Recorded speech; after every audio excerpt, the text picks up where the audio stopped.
This is Harry Vogel, Sound of Australia, the voice off the street. Reality television.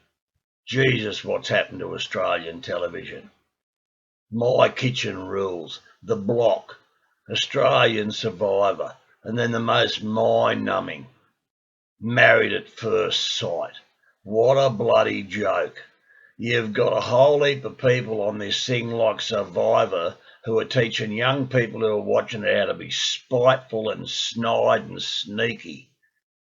The Block, people who have never had anything to do with the building industry, who go on there and put themselves under pressure and bitch.